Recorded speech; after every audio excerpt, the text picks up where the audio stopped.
ಯಾಕಂದರೆ ಕಾಂಗ್ರೆಸ್ ಸರ್ಕಾರ ಬಂತು ಅಂತಂದರೆ ಒಂದು ಗ್ಯಾರಂಟಿ ಇಮಿಡಿಯೇಟ್ ಬರುವಂಥದ್ದು ಬರಗಾಲನೇ. ನೀವು ಯಾವಾಗ ಎಸ್ ಎಂ ಕೃಷ್ಣ ಅವ್ರ ಕಾಲದಿಂದ ನೋಡಿರಿ, ಈ ಗ್ಯಾರಂಟಿ ಅಂತ ಅವ್ರು ಹೇಳೋದೇ ಬೇಡ. ಅದರಲ್ಲಿ ಈಗ ತೀವ್ರವಾದಂಥ ಬರಗಾಲ ಐತೆ. ನಮ್ಮ ಟಾಸ್ಕ್ ಫೋರ್ಸಲ್ಲಿ ಇಡೀ ಕ್ಷೇತ್ರಕ್ಕೆ 25 ಲಕ್ಷ ರೂಪಾಯಿ ಕೊಟ್ಟವ್ರೆ, ಇನ್ಕ್ಲೂಡಿಂಗ್ ಬೋರು ಎಲ್ಲ ಸೇರಿ.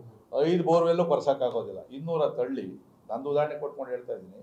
ನೀರಿನ ಸಮಸ್ಯೆ ಕಳಸರಿ ಏನೋ ಮಳೆ ಬಿತ್ತು, ಸ್ವಲ್ಪ ದನ ಕರ ಕುಡಿಯೋಕ್ಕೆ ಕೆರೆಗಳಲ್ಲಿ ಸ್ವಲ್ಪ ನೀರೈತೆ, ಬಿಟ್ಟರೆ ಆಗಲೇ ಬೋರ್ವೆಲ್ಗಳು ಲೋ ಹಾಕ್ಕೊಂಡು ಹೋಗ್ತಾಯಿದೆ, ಡ್ರೈ ಹಾಕ್ಕೊಂಡು ಹೋಗ್ತಾಯಿದೆ. ನಾವು ಪರಿಸ್ಥಿತಿಯನ್ನು ಹೆಂಗೆ ನಿಭಾಯಿಸಬೇಕು ಅಂತೇಳಿ ನಮ್ಗೆ ಅರ್ಥ ಆಗ್ತಾಯಿಲ್ಲ. ಅದಕ್ಕೆ ನಾನು ಎಲ್ಲ ಪಂಚಾಯತಿಯವ್ರಿಗೆ ಹೇಳಿದ್ದೀನಿ, ನಿಮ್ಮದು ಆ ವರ್ಗದ ಹಣ ಏನಿದೆಯಲ್ಲ ಅದನ್ನು ಯಾವುದು ರಸ್ತೆ ಚರಂಡಿಗೆ ಯಾವುದು ಮಾಡೋಕ್ಕೆ ಹೋಗ್ಬೇಡ್ರಿ. ಮಳೆ ಬರೋವರೆಗೂ ಆ ದುಡ್ಡನ್ನೆಲ್ಲ ತೆಗೆದು ಬೋರ್ವೆಲ್ಗೆ ನೀವು ಉಪಯೋಗಿಸ್ಬೇಕು.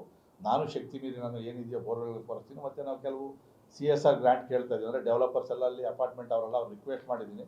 ಒಂದು ಸರಿ ಸಹಾಯ ಮಾಡಿದರು. ಈ ಸಂದರ್ಭ ಏನಾದ್ರು ವಿಕೋಪಕ್ಕೆ ಹೋದರೆ ನೀವೆಲ್ಲ ದಯವಿಟ್ಟು 2 ಬೋರ್ವೆಲ್ಗಳನ್ನು ಕೊಡಿಸ್ಕೊಡ್ಬೇಕು ಅಂತ ಅವರು ಒಪ್ಕೊಂಡವ್ರೆ ಅದನ್ನು. ಸೊ ಈ ಥರ ನಿಭಾಯಿಸ್ತಾ ಇದ್ದೀವಿ. ಸರಿ, ನಾವೇನೋ ಮಾಡ್ತೀವಿ, ಈ ಗೌರಿಬಿದನೂರಲ್ಲಿ ಏನು ಮಾಡ್ತೀರಿ? ನಾನು ಕೊಟ್ಟಂಗೆ ಇಲ್ಲಿ 25 ಲಕ್ಷ ಕೊಟ್ಟವ್ರೆ, ಎಷ್ಟು ಬೋರ್ವೆಲ್ ಕೊರಿತೀರಿ ನೀವು? ನಮ್ಗೆ ಯಾವುದು ಸದ್ಯಕ್ಕೀಗ ಯಾವುದು ಸುರಂಗನೂ ಬೇಡ ಬೆಂಗಳೂರಲ್ಲಿ, ಯಾವ ಫ್ಲೈಓವರು ಬೇಡ. ಸದ್ಯಕ್ಕೆ ಮಳೆ ನೀರನ್ನು ಏನಿದೆಯೋ ಇಲ್ಲದೇ ಇರೋದ್ರಿಂದ ಕಾವೇರಿ ಇಲ್ಲ ನೀರು.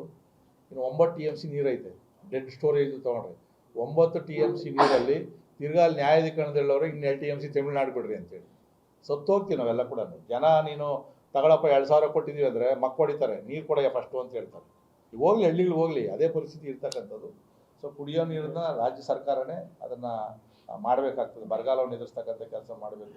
ಇವ್ರು ಕೇಂದ್ರ ಸರ್ಕಾರದ ಮೇಲೆ ಗೂಬೆ ಕುಂಡ್ರಿಸುವಂಥದ್ದು, ಅಲ್ಲೋಗಿ ಸ್ಟ್ರೈಕ್ ಮಾಡಿ ಗಿಮಿಕ್ ಮಾಡ್ತಕ್ಕಂಥದ್ದು. ಏನು ನರೇಂದ್ರ ಮೋದಿ ಅವ್ರಿಗೆ ಏನಾದರೂ ಕರ್ನಾಟಕದ ಮೇಲೆ ಏನಾದರೂ ದ್ವೇಷ ಇದೆಯಾ? ಎಂಥದ್ದು ಇಲ್ಲ. ತಪ್ಪು ಲೆಕ್ಕಗಳು ಕೊಟ್ಬಿಟ್ಟು 14 ಫೈನಾನ್ಸಲ್ಲಿ ಇಷ್ಟು, 15 ಫೈನಾನ್ಸಲ್ಲಿ ಇಷ್ಟು ಕೊಟ್ಟಿದ್ದೀರಿ ಅಂತ ಹೇಳಿ ಎಲ್ಲ ತಪ್ಪು ಲೆಕ್ಕಗಳನ್ನು ಕೊಟ್ಬಿಟ್ಟು ಜನಗಳನ್ನು ತಪ್ಪು ದಾರಿಗೆ ಎಳಿತಕ್ಕಂಥ ಕೆಲಸವನ್ನು ಸಿದ್ದರಾಮಣ್ಣವರು ದಯವಿಟ್ಟು ಮಾಡಬಾರ್ದು. ಚುನಾವಣೆ ಬರುತ್ತೆ ಹೋಗುತ್ತೆ, ಜನಗಳನ್ನು ತಪ್ಪು ದಾರಿಗೆ ಎಳಿತಕ್ಕಂಥ ಕೆಲಸವನ್ನು ಅವ್ರು ಮಾಡಬಾರ್ದು.